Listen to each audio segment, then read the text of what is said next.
Blizzard has just put out a roadmap for World of Warcraft. Let that just sink in for a minute. This is actually really huge and it has all kinds of positive implications. On one hand, it means that they're actually planning to really deliver on content for this expansion, but it also shows that they're trying to win back the fans. And in this video, we're going to be covering everything that this roadmap has to offer and what it means for World of Warcraft. But before we get into this video, make sure that you guys smash that like button and subscribe to the channel. So just yesterday, Blizzard put up a roadmap on their main page of the website. So the post itself was written by Holly Longdale, the executive producer on WoW. And Holly's got a history in the MMO genre all the way back to EverQuest. So let's go over what she says. It's been an inspiring month for the World of Warcraft team, as we've watched the world soar over the Dragon Isles, defend their renowned allies from the Primalist threat, stay a while and listen to tales of regret, craft inspired items, delve into dungeons, and make vast quantities of soup. And yeah, she is not wrong about that soup part. Holy crap, man. The entire zone is just laggy as all hell because of how many people are trying to do that thing. But this tale is just beginning. A WoW expansion is not a single moment in time, but a journey. We know that the merit of an expansion hinges on the sustained quantity of its entire arc. Years after its release, Legion is remembered fondly as much for the 11-week content update cadence that served as a framework for its first year as for the artifact weapons or Khadgar's brilliant dad jokes.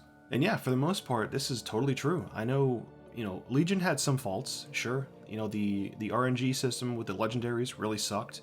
But as far as content goes, I think Legion had probably the best update cadence for content out of any expansion the game's been out with. So yeah, I think if they were able to emulate the cadence and just put out stuff as quickly as they did in Legion, I think we're going to have another awesome expansion. In planning out the road ahead following the release of Dragonflight, we've been mindful of the duty that we owe our players to nurture this living world, and frankly, the need to do better than we have at times in the recent past.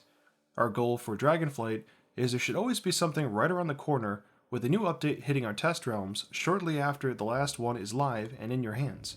And yeah, for the longest time, it felt like Blizzard just kind of had this attitude towards the players where they're just like, they could do no wrong, and they were just like, yeah, we know what's better for you guys, don't worry, and they just weren't taking our feedback or listening to us. But after Shadowlands and now with them saying things like this, it is so nice to hear them say this. And it really makes me believe that, yeah, they definitely have turned over a new leaf. They're definitely really willing to try and fix this game and make it the best it could be. In total, we are planning to deliver 6 content patches, fairly evenly spaced over the course of 2023. This will include 2 major updates, the traditional pillars of our expansions with new zones, raids, and seasonal rewards. But between those, we want to keep expanding and evolving our world with new world events, updates to systems, and evergreen holidays, new dungeon experiences, new narrative chapters and cinematics that can serve as epilogues or prologues to the next step in the adventure, and most importantly of all, more opportunities for us to respond to feedback and change or add elements based on what we're hearing and most needed by our players. We recently announced the upcoming patch 10.0.5 content update, which should go live early next year, bringing with it the trading post system, which allows players of all playstyles to earn a wide range of fun cosmetic rewards of their choice, as well as, finally, allowing poor quality and common quality items to be acquired as transmog appearances. For those who prefer a more somewhat humble look, and a bit of a new world content update for the Primalist Tomorrow area. And yeah, man, I am so excited for the poor and quality items for being able to use them for transmog. I just think it's going to be so cool to make your character look just more kind of simple, and yeah, there's just going to be so many more possibilities for really cool looking armor now. Now, if we could just get them to add like special unique slots for neck or, goggles or glasses, and then also being able to wear helmets at the same time. So shortly after this is in your hands, we'll be releasing 10.0.7 content update onto our public test realm. 0.7 will contain a new quest campaign and repeatable world content set in the Forbidden Reach, as the Drakthir return to their place of confinement, along with some unexpected guests, to learn more about the origins and their destiny. This will continue to set up the next major chapter in Dragonflight, and by its conclusion, it should be obvious what our next destination will be. Alongside this new content, we also plan to add quest lines for the human and orc cosmetic heritage armor, update some of our reoccurring holidays, and more. Oh man, I cannot wait to see what the heritage armor for the humans and orcs look like. A part of me really hopes that it's like like an updated version of the old PvP ranking armor that you get for, hitting Grand Marshal or High Warlord. But at the same time, I also think it'd be really cool if they went all out and basically made the human armor look like, the like a really high-res version of the human footmail armor from Warcraft 3, and then kind of like the similar thing to the orc in Warcraft 3.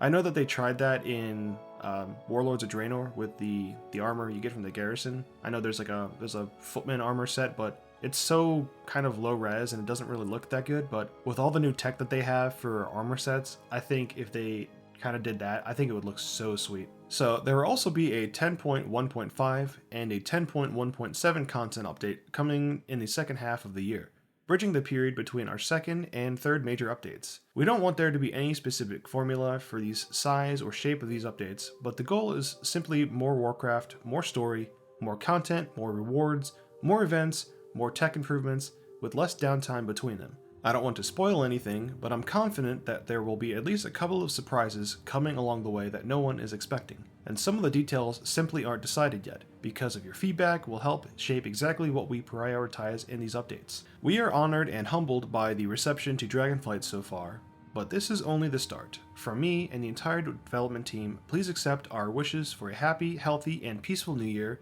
and we can't wait for you to see everything we have in store for Azeroth in 2023. And that just sounds awesome. The whole idea of just more content, more things for us to do, more improvements.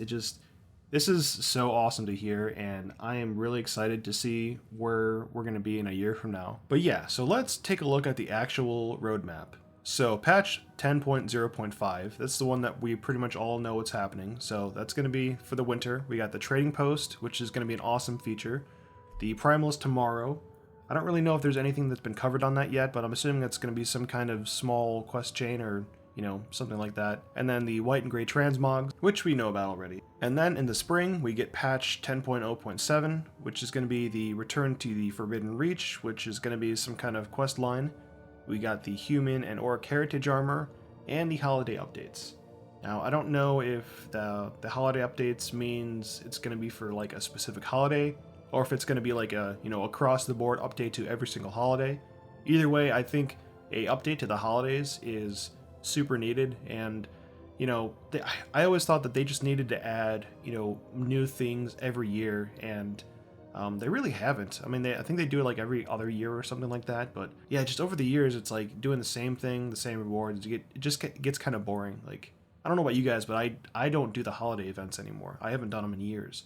So then at some point between spring and summer, we're going to be getting patch 10.1, which will be season 2. So that's going to be like your typical content update, the big ones where we're going to have a new raid, a new zone, a new PvP season, the new Mythic Plus season with, new dungeons, and then some profession updates, and then also it looks like we're going to be getting some new UI improvements. So then we get to summer, which will be patch 10.1.5, where we're going to be getting the first mega dungeon of the expansion. We're going to get new world events, and some content and system updates. I am always a fan of new mega dungeons. I think they're awesome to be put into the game, and yeah, I just think, Mechagon and Karazhan, and then, oh crap, I forget the name of the streets, the one that they put in Shadowlands, but I thought they're all really awesome. So then in the fall, we're going to be getting patch 10.1.7, and that'll be new stories and quests, a new holiday refresh. I have no idea what that means, and then some more content and system updates.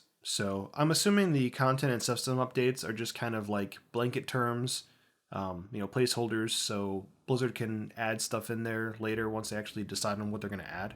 And then we get Season 3, which will be patch 10.2. So that'll be just like Season 2. We're going to be getting a new zone, new raid, new PvP season, new Mythic Plus dungeon pool, and additional content and features. Now, I'm curious what they're going to do with Mythic Plus, because I know with Season 2, that's when they're going to be adding, the 4 new dungeons that weren't included in this Mythic Plus rotation. And they're going to be getting rid of the 4 we're doing right now, which is Ruby Life Pools, the Academy, the Offensive, and Azure Vaults. So yeah, I don't know what they're gonna do for Season 3. Are they gonna do Season 3 where it's just for the new dungeons, or are they gonna do like 2 old, 2 new, and then like the mega dungeon? Yeah, it's gonna be interesting to see what they do.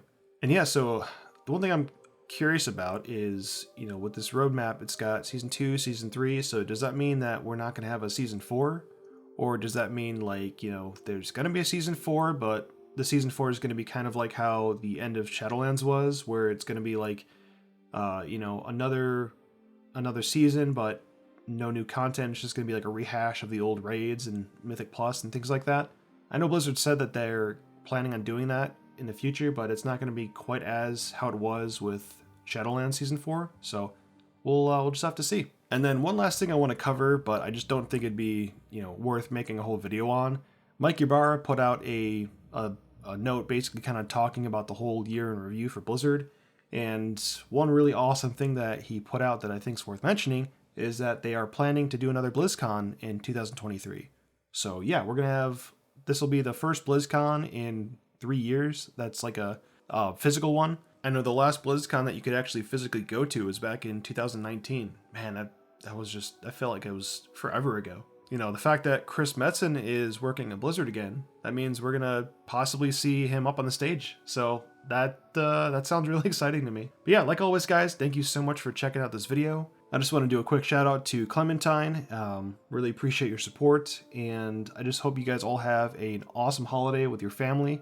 And I should be putting out maybe one more video before the new year. I know I just hit 1,000 subscribers on the channel, so thank every one of you for supporting me, and I'm really, really grateful for all of you guys, willing to put in the time to check out my videos and listen to what I have to say.